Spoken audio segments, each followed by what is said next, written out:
Did you know that setting up a calcium reactor on your tank may wind up to be the #1 source of phosphate pollution as soon as you turn it on?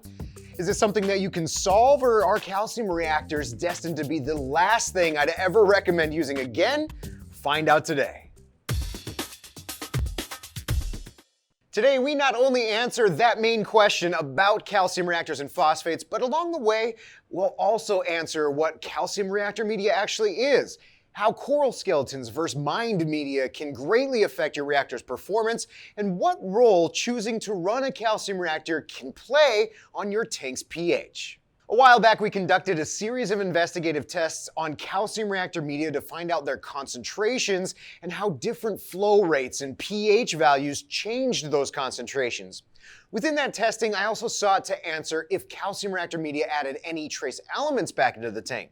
Well, if you were hoping that it did, spoiler alert, our ICP test results showed that very little, in fact, hardly any trace elements were present. However, what was extremely surprising to see from those ICP test results was just how much phosphates there were instead of trace elements. So that's where today's experiment picks right back up. In order to find out how much phosphate pollution calcium reactor media adds to our tanks, we plan to feed our Reef Octopus reactor with a large vat of freshly mixed HW Reefer saltwater, then let it run for 24 hours using the 4 most popular media options: carob sea, triton, 2 little fishies, and coral and zoopt, and then test the effluents for any added phosphates.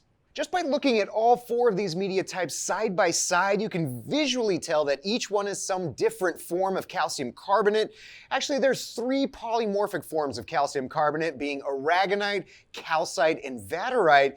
And 2 of those, aragonite and calcite, are very popular in our hobby, which you might have seen before in choices for sand, rock, and in this case, calcium reactor media. Although aragonite and calcite share the same chemical formula as calcium carbonate, or CaCO3, the main difference between the two is in the configuration of their atoms and crystalline structure.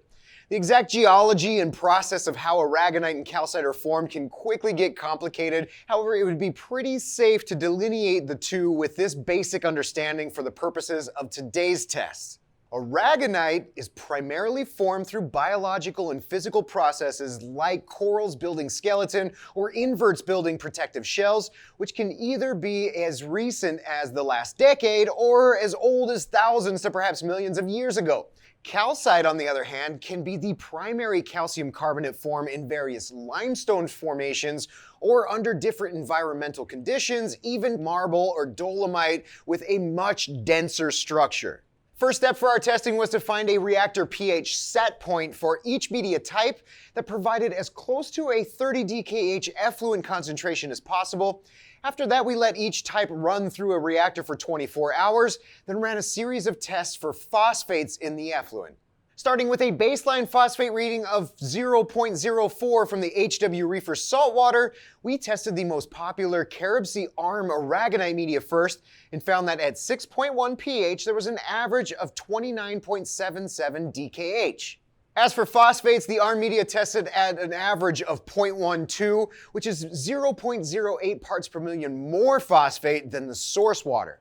What that means is if you were to apply this to a standard reef tank running at a common average of 30 mils per minute, in a single day you would turn over 43.2 liters or about 11.5 gallons of tank water with 3 times higher phosphates than normal. And when you add that extra phosphate pollution to your daily feeding schedule, you can quickly see how phosphates can become even more of a time and effort challenge to steadily manage. So up next is the Triton calcium reactor media, which is the densest material of the 4 and is actually the only calcite marble-based media in today's test. To reach an average of 30.07 DKH, we pegged the reactor to 5.9 and tested an average of just 0.03 parts per million phosphate, which is basically 0 added phosphate given the plus or minus accuracy of the HANA Ultra Low Range Checker. The next media is one that we've used for years on the BRS 160 and the 750 XXL, and also a super popular choice among the reefing community, the 2 little fishies reborn media. We found an average of 27.47 DKH at just 6.5 pH, making it the highest pH melting point we'll see today. However, it averaged 0.83 phosphates, or just under 21 times the amount of phosphates than the HW source water. The fourth was the KZ aragonite reactor media that tested at 30.9 DKH with a reactor pH of 6.1. There were registered phosphates in the effluent of 0.07 parts per million, or just 0.03 higher than the HW. However, the crystalline form of this media is much denser than the other aragonite medias. So now we have 3 aragonite-based medias registering phosphates and 1 calcite-based media that measures 0. But how could that be? I believe that the answer lies in the differences between their crystalline structure and the process by which each were formed. Let's explore that calcium carbonate formation piece first. Thinking back to earlier in the video, I said that it's relatively safe to consider aragonite to be formed from natural processes like coral building skeleton or inverts building shells, while you could assume that calcite is formed through higher pressures and temperatures. Now, any geologist would probably scoff at this very rudimentary way of thinking about it, but follow along with me here. First, we have coral skeleton bits with the highest phosphate pollution of the medias we tested. Look at the structure of the material. It is very porous and obviously looks like dead coral. And because all living things use phosphorus and nitrogen to live, and because we are sourcing this material in the closest form to the actual living creature that developed it, the potential for it to have higher phosphates bound inside seems logical.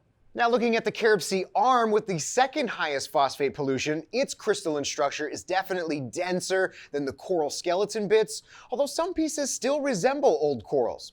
I would be willing to bet that this material is a more ancient or older calcium carbonate coral skeleton that was likely exposed to heavier pressures or maybe even different temps over time, which may have degraded the bound up phosphates to some degree. In stark contrast to that, the KZ aragonite media crystalline structure is significantly more dense than the other 2 aragonite options, and surprisingly enough had 40% less phosphate than the Carib Sea arm. Here I would either guess that this form of aragonite is either mined from ancient coral beds or possibly a different geological form of aragonite altogether. So does that mean that any form of aragonite media will have added phosphates, or that any form of calcite media won't? That's one question that will definitely need more exploring and research to say definitively, but given the data that we found today, I think we can more confidently answer the question of which media type would you use if you wanted to run a calcium reactor on your tank. Here's what I would suggest. If low tank pH is already a challenge for you, but you've got your nutrient control dialed into a point where you know exactly what levers to pull when phosphate and nitrate levels change, media like Two Little Fishies Reborn is a great solution. However, if pH is less of a concern and you'd rather not have to plan for additional phosphate pollution beyond your foods, my choice would be the KZ aragonite reactor media. But what if you're somewhere in between those 2 tank issues of pH versus phosphates? Is there a way to get the lower phosphate benefits of the KZ media but the higher pH melting point of the Reborn? Can you gas off the excess CO2 from the effluent and raise the pH before it goes back into your tank? Find out in this BRStv Investigates next.